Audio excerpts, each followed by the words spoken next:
Jim Bowie, Jim Bowie, he was a bold adventuring man. Jim Bowie, battled for right with a powerful hand. His blade was tempered and so was he. Indestructible steel was he. Jim Bowie, he was a fighter, a fearless and mighty adventuring man. Jim Bowie, whose name one day was to be written into the annals of brave men at the Battle of the Alamo, along with those of Davy Crockett and Colonel Travis, is on his way home again, heading south along the Natchez Trace toward his plantation in Opelousas, Louisiana. Plantation owner, adventurer, Jim Bowie is always coming home because he's always going away, looking for new lands, new timber, and new adventure. But he never stayed anywhere very long, just until the adventure was finished, and then he'd start drifting homeward again. That is, unless another adventure delayed him.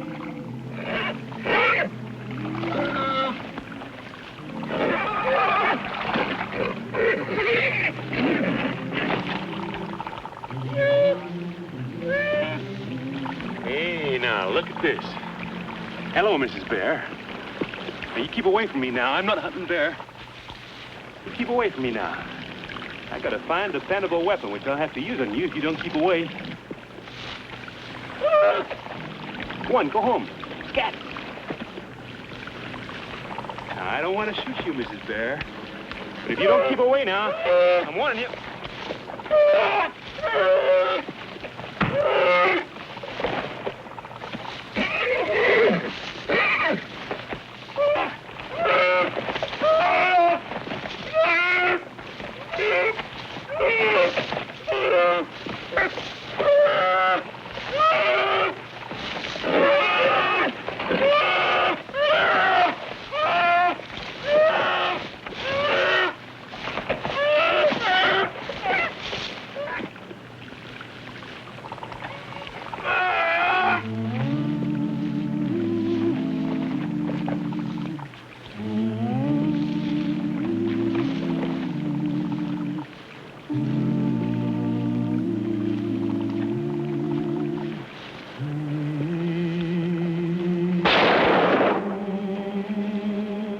Dependable weapon.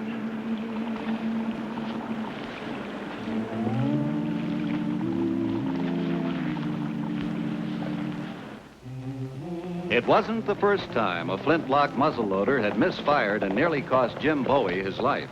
After the encounter with Mrs. Bear, he was determined to have a weapon that would match her claws, a weapon he could depend on. So this is the story of how the blade that was later to be known as the Bowie knife was born.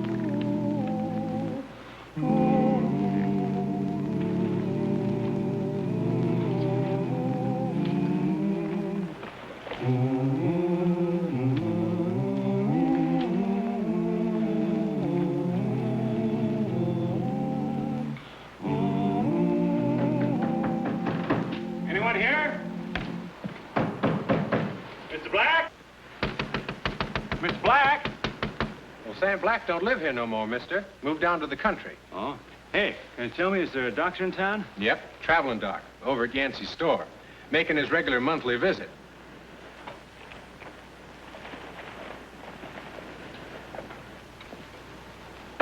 One more day and you'd have had a bad case of poisoning of the blood. Clean it up good, Doc.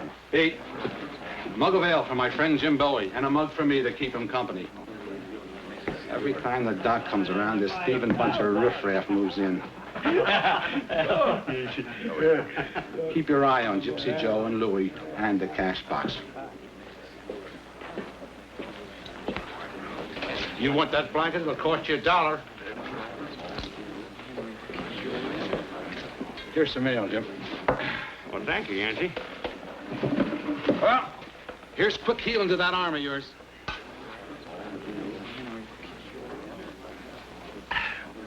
Now, what brings you to Yancey's Corner? Timber? Sugarcane land? No, as a matter of fact, I'm on my way home. Just sold some parcels of land up around Memphis. But that isn't why I come here. I'm looking for Sam Black, the steelmaker. You see, when that bear came at me and my gun misfired, I made up my mind right then and there I was going to get myself something more reliable. I was going to get myself a knife. Skin and knife? Oh, I got a fine selection. I got a skinning knife. What I want's a special kind of knife. The kind of knife I want hasn't been made yet. That's why I come to see Sam Black. I remember my father used to say he makes the best steel in the whole Louisiana. Oh, he used to, but no more. He closed up a shop a couple years back, got himself a little farm. Why'd he do that? Well, nobody knows exactly. He just up and moved. I'll tell you, boy. I'm going to give you some ointment and some fresh bandages. I want you to use them. If you don't, you're going to have trouble. Oh, I'll use them, Doc. I'll use them. How much owe you? Oh, with a salve, $1. $1? That's a fair enough price. Here you are. I've got you for $10. Oh. Oh, here, Yancey, you pay it, will you? Put on my bill. Thanks. Now keep that clean, you hear? Yes, I will. Thank you, Doc. Where's this farm the Blacks have moved to? Bayou La Tourneau. Straight south by the river road, about 6-7 miles. Yeah? I think I'll go have a talk with Mr. Black. I want him to make me a knife. So do a lot of people. I can sell anything he makes. If you can persuade him, let me know, huh? Well, maybe a little of this gold will persuade him. Thanks for the ale, Yancey. I'll see you on my way back. Right.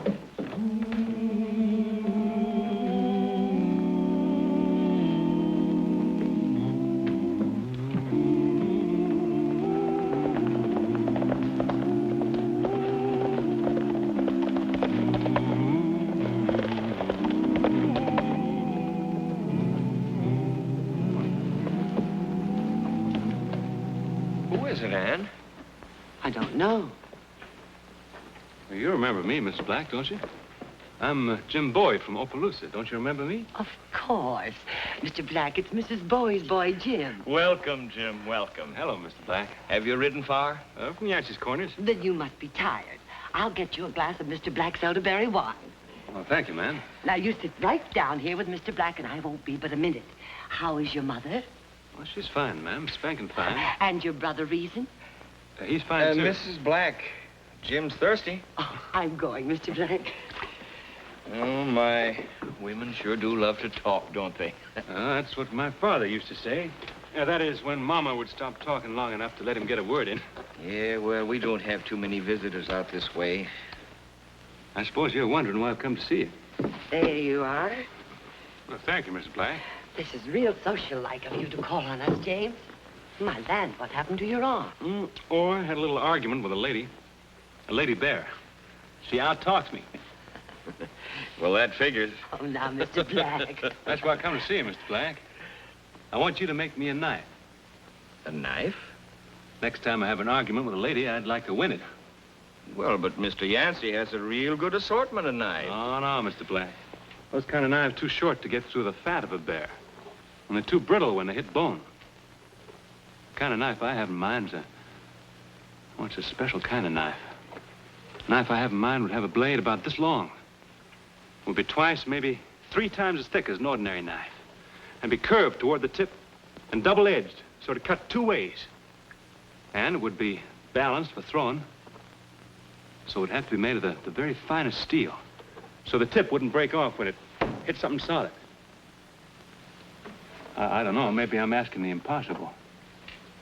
But I do know this, Mr. Black. If anyone can make me this knife, it's you. A double-edged tip. It's a most unusual knife. You have to be tempered 6, maybe 7 times very carefully. But, Jim, that's not just a knife. That's a weapon. That's right, Mr. Black. Knife doesn't misfire, and it's always loaded. Yes, be an awful lot of work. Well, I'll supply the muscle and the sweat. All you'd have to do is supply the knowledge. That knife does fire my imagination, kind of like a challenge. 2 years ago, I would have accepted it, but now I can't even see my wife's face across the supper table. I'm just groping around in a world of shadows, and it's getting worse. That's why I closed up my shop. Things will be different tomorrow. We're going in to see Dr. Hogue at the Corners. He wrote us that he has some fine new spectacles with imported German lenses. We've been saving our money for it. Oh, I almost forgot. Here's another $1. Mr. Query paid his milk bill. Spectacles. Even if we could afford them, there's no telling how much good they'll do. Jim, I think whatever the Lord wills, we have to accept. But, Mr. Black, if the doctor can't help you, I mean, if the lenses do make you see again, will you make me the knife? Well, Jim, I'd be happy to. Now that that's settled, you'll be staying for supper, James. It'll be a pleasure, ma'am.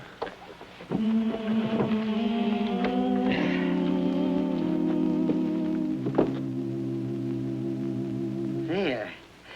That ought to hold you until you get home. Thank you, ma'am. Now, if you have time, I can fix your jacket for you. No, I think I ought to be going now. Wouldn't you like some more coffee, James? Well, maybe just half a cup.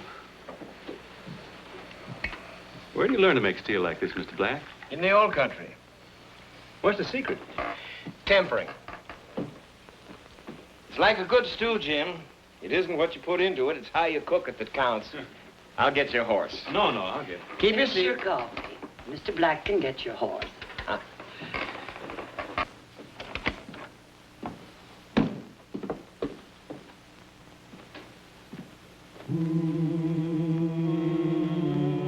I encourage him to do all he can. Gives him confidence.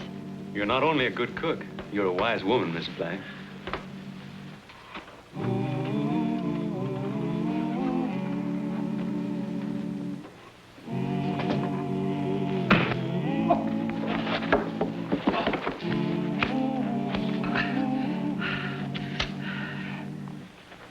This isn't Bowie.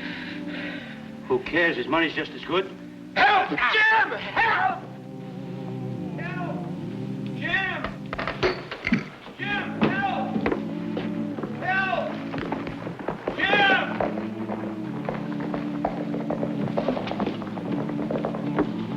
Mr. Black, what happened? You all right? Are you all right? Somebody hit me on the head and took all my money. Who was it? Did you see him? No, I didn't see him. Did they say anything? Yes, one of them said, "This ain't Bowie." Then they were after me. All that money gone now, we can't get your spectacles. Don't you worry, Mrs. Black. Your husband will get his spectacles. Just have them at Yancey's store first thing in the morning.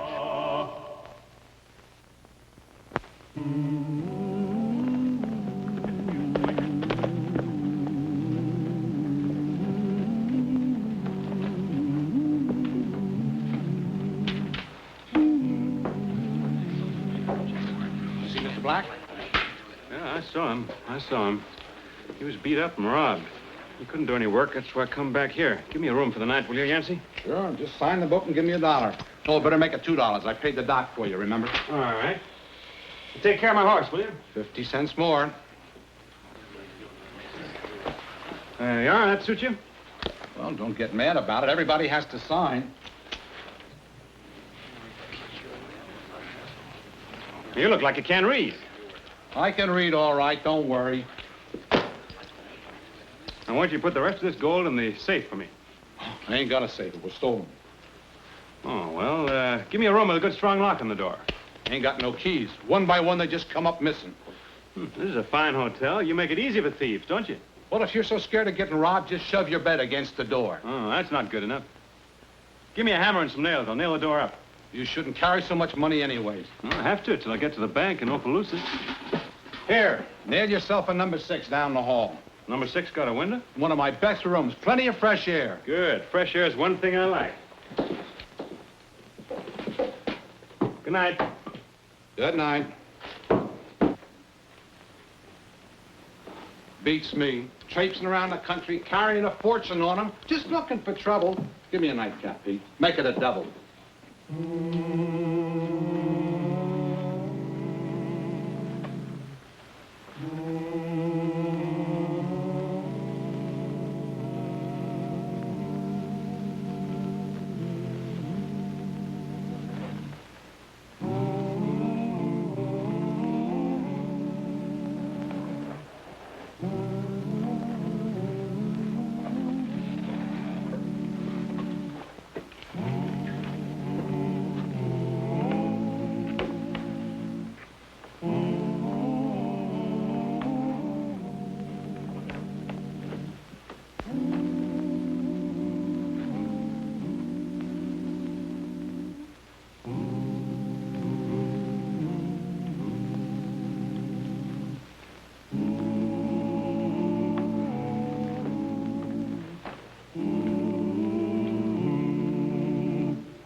all right, Jim? Yeah, I'm fine.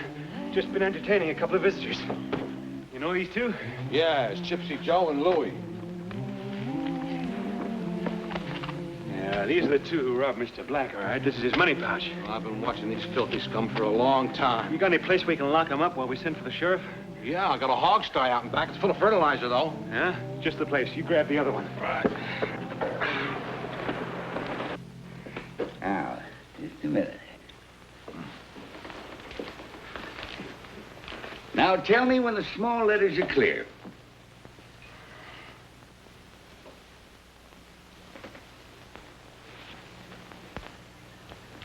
Yes, now they are. I-O-E-T-C-E. I tell you, Sam. I don't blame you for grinning, Jim. Looks like you're going to get your knife. Oh, I wasn't grinning at that. You know, you need 2 pairs, Mr. Black. Oh? Yeah, one for close work, one's your hand-on, and another pair for distance. Mr. Black, can you identify these 2 gentlemen here at the county? Of course I can. That's my old friend Yancey and Jim Bowie. Thanks for giving me my eyes back. Sam, I didn't. Oh, wait a minute. You're all blurred. My close glasses, if you please, Mrs. Black. Yeah. Oh, thanks again, Jim. Nice to see you, Yancey. How about this?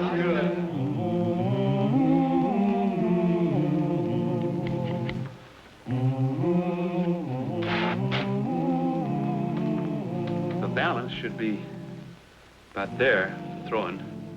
Say, 1 complete turn in 30 feet.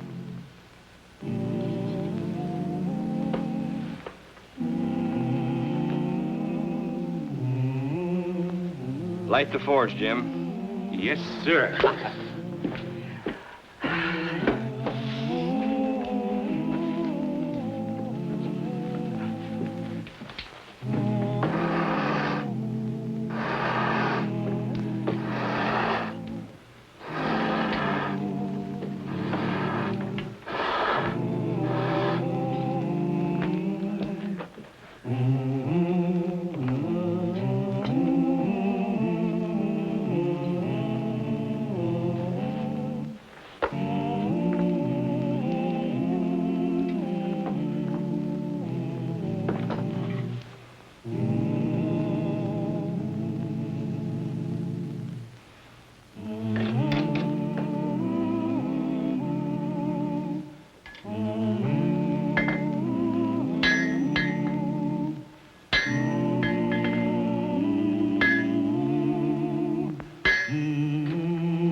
Perfectly fine.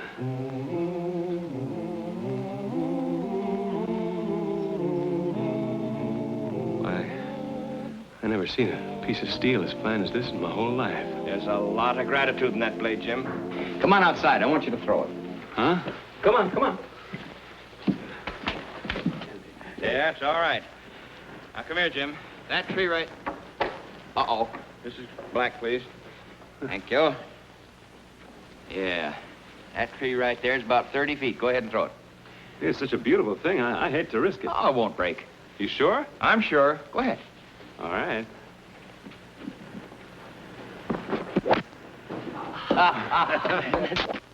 Wonderful. Both our knives are in the tree, mister. Now we're even. It's Gypsy Joe and Louie. They broke out. Joe, your quarrel's with the sheriff. My quarrel's with him, Yancey. I got a welt in the back of my head to prove it.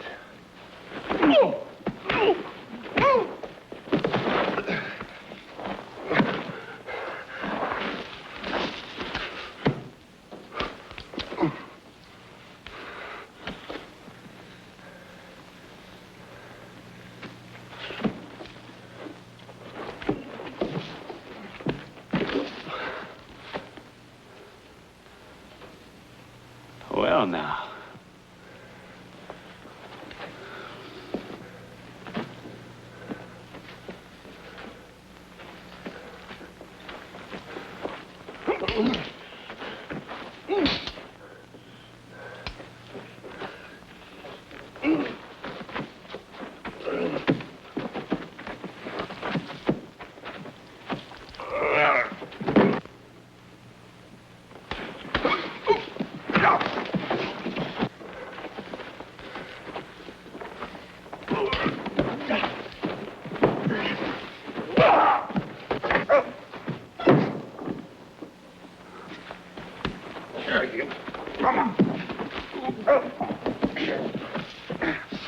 Yeah, I'll take that, Yancey. Come on, you two. Back to the hog start.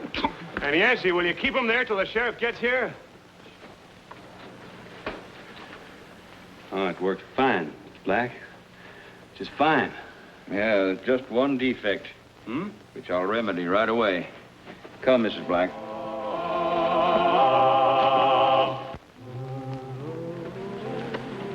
Here you are, Jim. Hey, you put a strip of brass along the back. Yes, the brass is softer than steel. Catch your opponent's knife, and his blade won't slip off so easily. My opponent? Mr. Black, I didn't want this knife for fighting men. Jim, there are men in this world who are more savage than beasts. Use this wisely, and may it always protect you. Thank you. I made this for it, James. Well, thank you, Miss Black. Thank you both very much. Take care of yourself, Jim. I will. Goodbye. Give my regards to your mother.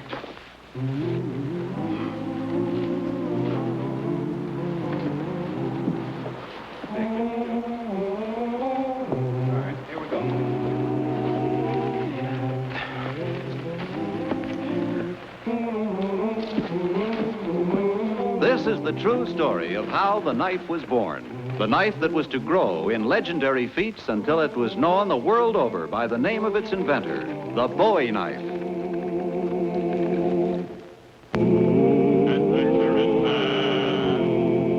Adventure in man, Jim Bowie, Jim Bowie. He roamed the wilderness unafraid, from Natchez to Rio Grande. With all the might of his gleaming blade, he fought for the rights of man. Jim Bowie, Jim Bowie, he was a bold adventuring man.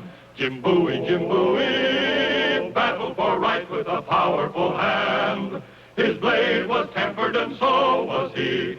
Indestructible steel was he. Jim Bowie, he was a fighter, a fearless and mighty adventuring man.